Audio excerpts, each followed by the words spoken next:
موږ له دا پکار چې موږ احادیثو ته وګورو چې پیغمبر علیه الصلاۃ والسلام موږ ته په احادیثو مبارکو کې په حیا باندې په پرده باندې څومره تاکید کړی دی. نبی علیه الصلاۃ والسلام حکم فرمایي خپل امت ته. رسول الله صلی الله علیه وسلم وایي، امام ابو داود صحیح حدیث نقل کړی دی، نبی علیه السلام فرمایي ان الله حي ستیر يحب الحياء والستر، چې یقینا الله سبحانه وتعالی حیاناک او ستر او پردې والا دی وخی حیا او پردې والا. فاذا اغتسل احدكم فليستتر، نبی علیه السلام فرمایي کلم چې پتا سو کې څوک غسل کوي او هغه لا دا پکار چې هغه ستر وکړي، خپل جسم چې کم دی دا پټ وساتي. ابو هريره رضی الله عنه قال ايما امراه تطيبت ثم خرجت الى المسجد، هر هغه زنانه چې په خپل جسم باندې خوشبو ولګي او بیا جمعه تراشي ليوجد ريحها لم تقبل لها صلاه، او د دې دا خوشبو بار کس چې کوم دی محسوسه کوي او نارینه پې تېرېدو او د دې دا خوشبویي محسوسه کړي چې پلانې زنانه خوشبویي لګول، نبی علیه السلام فرمایي لم تقبل لها صلات، د دې مونځ نه قبلېږي. الله سبحانه وتعالی عبادت لراغله دغه عبادت هم نه قبلېږي حتی ترجع فتغتسل اغتسالها من الجنابه، تر دې چې واپس شي او بېرته لاړه شي او غسل وکي، او داسې غسل وکي لکه څنګه چې سړی د زنانه د جنابت نه غسل کوي، داسې غسل د خوشبویي نه وکي تر هغه وخته پورې د زنانه مونځ نه قبلي. الله اکبر. نن موږ سبا خپلو زنانو ته سوچونه وکړو. نبی علیه السلام فرمایي جومات ته د الله سبحانه وتعالی کور ته چې راځي او خوشبویي دې ولګوله نو هم دې مونځ نه قبلېږي. په داسې حکم کې لکه زنانه چې په جنابت کې ګرځي. نن زموږ څه نازانانه خوشبویانې ولګوي، په مارکیټونو کې ګرځي، په بازارونو کې ګرځي، د فحش په ځایونو کې ګرځي، د پردو نارینهو سره تېرېږي. دا څومره عظیمه خبره ده زموږ مسلمانانو، دا څومره زموږ دپاره د شرم خبره ده. نبی علیه الصلاۃ والسلام صحابو ته تقریر کول چې ای صحابو تاسو په هغه وخت کې څه کوئ چې حیا به د خلکو نه ختمه شي، د خلکو نه به حیا وځي، خلک به د خپلو میندو نه حیا نه کوي، د خپلو خویندو نه به حیا نه کوي، زنانه به د خپلو وروڼو نه حیا نه کوي، د خپلو بچو نه به حیا نه کوي. په هغه وخت کې به تاسو څه کوئ؟ نن موږ په ملکي سطح باندې وګورو د هر چا نه چې کوم دی حیا کوي. زلمی ځوان سړی به د ځان سره به زنانه ځوانه جینۍ به روانه کړي، نری لوپټایو په سر وي، دا ټول بازار به ورته ګورو، ټول خلک به ورته ګوري، دا به څه ګپ شپ هم لګوي. اړو حیا په چا کې اړو په چا کې څه غیرت راچوتېږي نه چې زه مسلمان یم، زه د یو مسلمان ابۍ بچی یم، زما هم څه عزت او پرده شته دی، زما چې دا زنانه روانه دا هم څه عزت او پرده لري، عزتمند. دغه هېڅ چا سوچ نه دی کړی. په ډک بازار کې به بربنډه ښځه روانې د سړي سره، اړو څوک دا شرم نه ګڼي، اړو څوک یې عیب نه ګڼي. نبی علیه الصلاۃ والسلام څومره تاکید کړی دی په احادیثو کې. حضرت عمر رضی الله تعالی عنہ وایي نبی علیه الصلاۃ والسلام وفرمایي چې لا تخرج المرأة من بیتها الا وهي مستجبة، چې یوه زنانه دې د کور نه نه وځي مګر په داسې حالت کې چې دا په حالت د پردې کې وي، د دې جسم پټ وي، دا په پرده کې وي. دغسې ابو هريره رضی الله عنه وایي نبی علیه الصلاۃ والسلام فرمایي کله چې یوه زنانه د کور نه بهر ته وځي د پردو نارینهو په خوا په داسې ځایګین باندې دیږي چې هلته نارینه وي او دې ته دا پته لګي چې د دې نارینهو په ما باندې نظر لګي، نو وایي دې له پکار ده چې دا پرده وکړي، دا حیا وکړي، خپل جسم پټ کړي.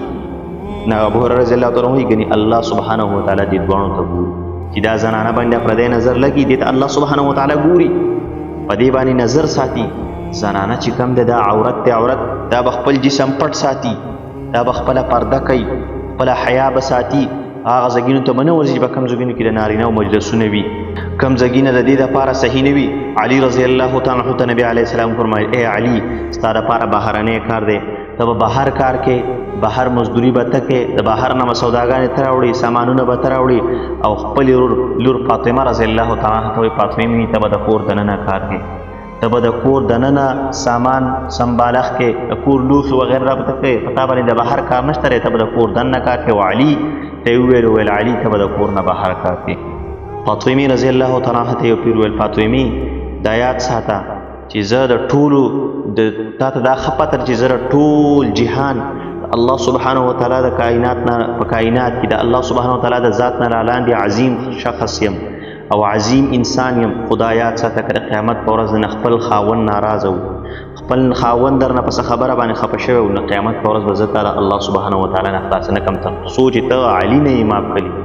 دومره عظیمه خبره. پیغمبر د کائناتو بادشاه دی، خپلې لور ته وایي چې ګوره که علي خپل خاوند درنه خفه شو د قیامت په ورځ د الله سبحانه وتعالی په دربار کې د باندې څه پیش کړو نو هلته زه بیا ستا هېڅ مدد نشم کولی. نن ناشې موږ خپل زنانو ته وګورو چې څومره د خاوند نافرمانۍ د خاوند په غیر موجودګۍ کې هغه څه نه کوي په بازارونو په مارکیټونو کې ګرځي حالانکه خاوندانو یې ښه منې کړي تاسو مارکیټونو بازارونو ته نه ځئ باوجود د هغې دا روان دا څومره عظیمه خبره ده. نبی علیه السلام فاطمې رضی الله تعالی عنها ته وایي چې د نبی علیه السلام د زړه ټوکړه ده د جنت د زنانو سردار د نبی علیه السلام ته قیامت په ورځ باندې خپل خاوند نه ونیوي زه به ترې ګوره بیا الله سبحانه وتعالی په دربار کې نشم خلاصولی. خپلو زنانو له دا پکار ده چې خپل د حیا او د عزت خیال وساتي. خاوندانو چې د کوم ځای نه منې کېږي هلته زنانو له تله نه ده پکار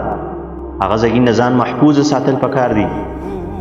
انس رضی الله تعالی عنہ وایي قال رسول الله صلی الله علیه وسلم ان اشد النساء عذابا یوم القیامه المرأة تتشبه برجل وتخالط الغرباء. انس رضی الله تعالی عنہ وایي نبی علیه الصلاة والسلام فرمایي چې د قیامت په ورځ به سختترین عذاب بدترین عذاب به د هغه زنانه وي په زنانه کې هغه زنانه چې هغه خپل جسم د نارینهو په شانتې جوړوي او د ناشنا خلکو سره چې کوم دی په بازارونو کې ګرځي ناشنا خلکو دکان ته به ورځي د پردي نارینه سره مجلس کوي د پردي نارینه سره سودا ریټونه کوي تا دا حیثیت چا درکړلی. نبی علیه السلام فرمایي سختترین عذاب دی داسې زنه د قیامت په ورځ باندې چې د نارینهو لباس اختیار کړي. نن سبا زموږ زنانو ته وګورئ پنسې به راچوتې کړي نارینهو پنسې ښکته پړکو ته ورسولي او زنانو پنسې پورته رابري د شریعت خلاف. زنانه چې د نارینه لباس اختیار کړي او د نارینه چال چلن اختیار کړي نبی علیه السلام فرمایي د داسې زنانه د قیامت په ورځ سختترین عذاب دی په عذابونو. او دغسې ابو هريره رضی الله تعالی عنه وایي قال رسول الله صلی الله علیه وسلم من خرجت المرأة بزینة لغیر اهلها فلها اللعنة والملائکة تلعنها. نبی علیه الصلاة والسلام فرمایي ابو هريره رضی الله تعالی عنه وایي د الله رسول صلی الله علیه وسلم فرمایل هر هغه زنانه چې وځي د کور نه په زینت کې بغیر د خپل اهل نه د خپل خاوند وغیره نه بغیر چې کوم دی دا زینت اختیار کړي او د کور نه بهر ته وځي نبی علیه السلام فرمایي په داسې زنانه باندې الله سبحانه وتعالی په داسې زنانه باندې لعنت دی او فرشتي هم په داسې زنانه باندې لعنت وایي نبی علیه السلام. نن زنانو ته سوچ وکړو چې هغې څومره په زیب او زینتونو کې او په څومره دغه کې چې کوم دی هغه د کور نه بهر ته وځي په بازارونو کې ګرځي. مسلمان کې نن دا دغه نه چې خپل لور او خور چې کوم دی هغه په کور باندې کښېني هغه د دې کارون نه منع کي څومره د حیا او د عزت کورنۍ هغه راواغستی شو نن د خاورو سره خاورو شو. د دې څه وجه ده چې هر کس چې کوم دی خپلې زنانه نه کنټرول د کور نه بهر ته وځي. ابو هريره رضی الله عنه وایي قال رسول الله وسلم صنفان من اهل النار لم اراهما. نبی علیه السلام فرمایي دوه ډلې د جهنم نه د هغې نه هغه ما نه دي لیدلي چې هغه به په آخره زمانه کې راځي. یوه ډله په هغې کې ونساء کاسیات عاریات مائلات ممیلات. نبی علیه السلام فرمایي داسې زنانه به چې جامې به اغوستې وي سره د جامو د اغوستلو به بربنډي ولي یا به دومره تنګې وي چې د جسم عریصه به پکې ښکاري. نبی علیه السلام فرمایي یا به دومره نری وي چې جسم به پکې دننه ښکاري خلک به ځان ته رامایله کوونکي وي ځان ته به د خلکو توجه را ګرځوونکي وي. داسې زنانه به نبی علیه السلام فرمایي داسې زنانو په باره کې نبی علیه السلام فرمایي چې لا يدخلن الجنة ولا يجدن ریحها چې نه به دا جنت ته داخل شي. نبی علیه السلام فرمایي نه به د جنت خوشبو داسې زنانه. نن سبا زنانه خپل لباس کې سوچ وکړو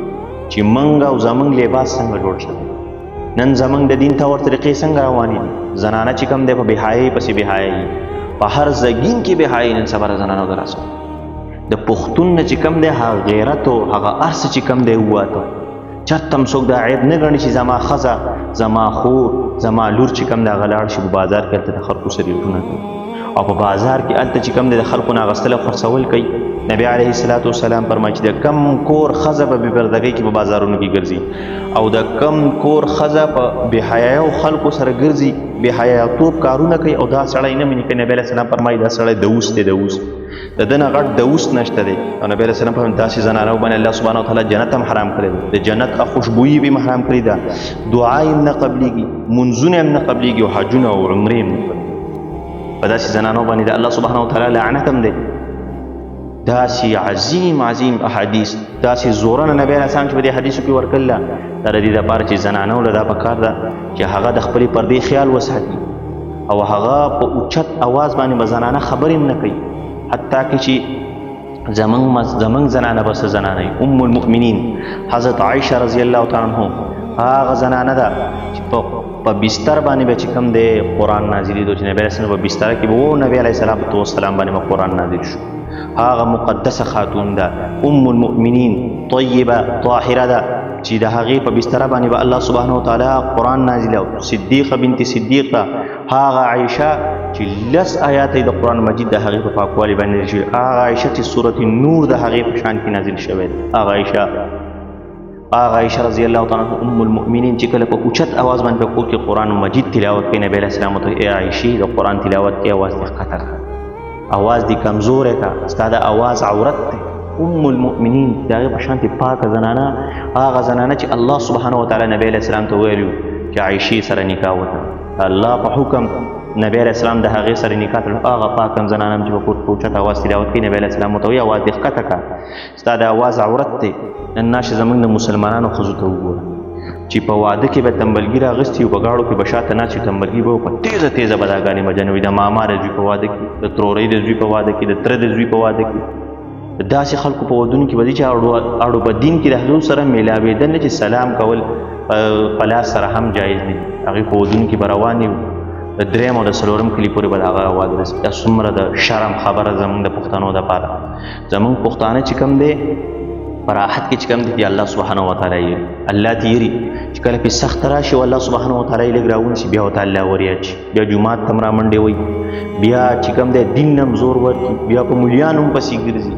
چې کله پې الله سبحانه وتعالی لږ راحت راولي لږه خوشحالي پې راولي بیا دې دین هم یېري بیا دې هر څه یېري بیا موږ نه د دین خیال ساتو